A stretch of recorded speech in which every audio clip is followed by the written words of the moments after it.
በስመ አብ ወወልድ ወመንፈስ ቅዱስ አሃዱ አምላክ አሜን። ሰላም ሰላም ተኸታተልቲ ዩቲዩብ ቻናል ፋና ግዕዝ ከመይ ኣለኹም? ንሎም መዓንቲ ከዓ መጠይቃውያን ቃላት ካብ ንብሎም ገለ ክንርኢ ኢና። እሺ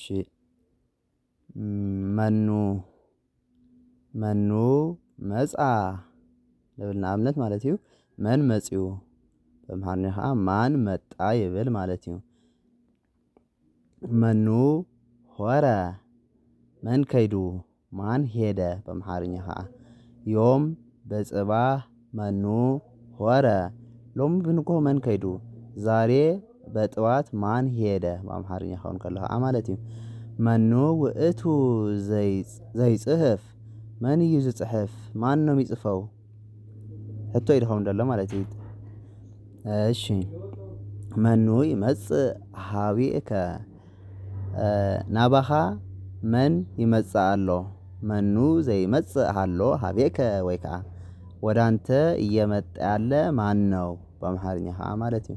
ምስለ መኑ በላኢከ ድራረ ድራር ምስ በዓል መን በሊእኻ እራት ከማን ጋር በላህ ከነማን ጋር በላህ ወይ ከዓ ማለት እዩ። በአምሓርኛ ከዓ መኑ ይሐሰከ መን ይደልየካ ኣሎ ማን ነው የሚፈልግህ በአምሓርኛ ከዓ መኑ መን ማለት ይኸውን ኣሎ ማለት እዩ። መኑ ማለት መን ማለት እዩ።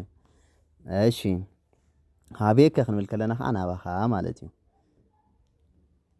ምስለ ዝብል ከዓ ምስ ከማን ጋር ይኸውን ኣሎ በአምሓርኛ ከዓ ምስለ ክንብል ከለና ጋር ምስለ ጴጥሮስ ምስለ ዮሃንስ ምስለ ዳዊት ምስለ ሳሙኤል ገለ ክንብል ከለና ምስ ዝብል ይኸውን ኣሎ ማለት ምስ ዝብል ፍትሕ ሂበና ኣሎ ማለት እዩ።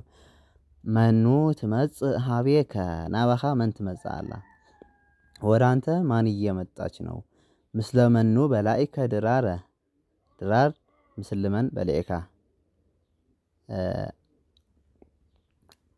መልሲ ክንብል ከለና እንተደሊና ሕጂ ድራር ምስ መን በሊዕካ ክበሃል ከሎ ምስሌኪ ምሳኺ ይብል ኣሎ ማለት እዩ።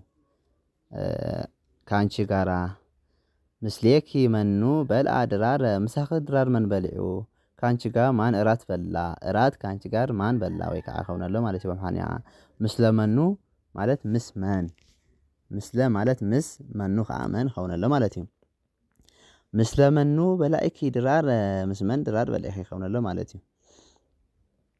መኑ ይሃስሰከ መን ደለየካ መኑ ሃሰሰኪ መን ደለየኪ መኑ ሃሰሰኒ መን ደሊኒ ማን ፈለገኝ ማን ፈለገሽ ማን ፈለገህ ይኸውን ኣሎ ንሓደ ወዲ ተባዕታይ ከዓ ማለት እዩ።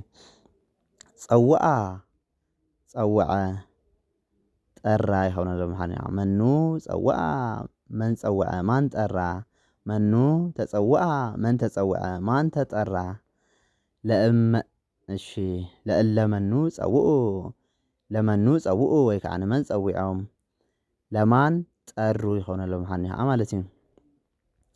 መንነትን ተውላጠ ስምን እሺ ለእለ መኑ እሙንቱ ንሳቶም መን እዮም እለመኑ እሙንቱ ሶሪ ለመኑ እሙንቱ ንሳቶም እልመን እዮም እነሱ እነማን ናቸው።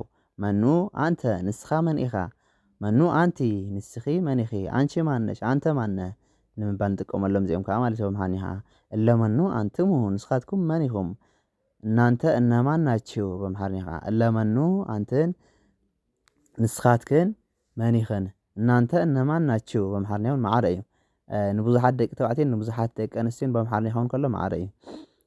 መኑ አነ መን እየ እኔ ማን ነኝ በአምሓርኛ ከዓ ማለት እዩ። እለመኑ ንሕና በዓል መን ኢና ንሕና መነመን ኢና ወይ ከዓ እኛ እነማን ነን ተውላጠ ስምን ነባሪ አንቀጽን ተውላጠ ስም ወይ ከዓ ፕሮናውንስ ውእቱ ንሱ እሱ ይኸውን ኣሎ በአምሓርኛ ከዓ ማለት እዩ። አቤል ሆረ ሀበ ማሂደሩ እንተኢልና ንኣብነት አቤል ናብ መሕደሪኡ ወይ ከዓ ናብ ገዝኡ ኸደ አቤል ወደ ቤቱ ሄደ ይኸውን ኣሎ በአምሓርኛ ከዓ ማለት እዩ።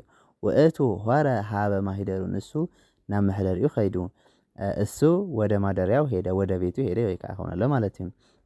ነባሪ አንቀጽ እሺ ውእቱ እዩ ንተባዕታይ ማለት እዩ። ነባር አንቀጽ ማለት እዩ ብትግርኛ ይኸውን ኣሎ ውእቱ እዩ ንምባል ንጥቀመሉ ካብ እንትን ሓሊፉ ማለት እዩ ይእቲ እያ ጓል ኣንስተይቲ መኑ ውእቱ እንተይልና ንኣብነት መን እዩ ማን ነው በምሓኒኻ ማለት እዩ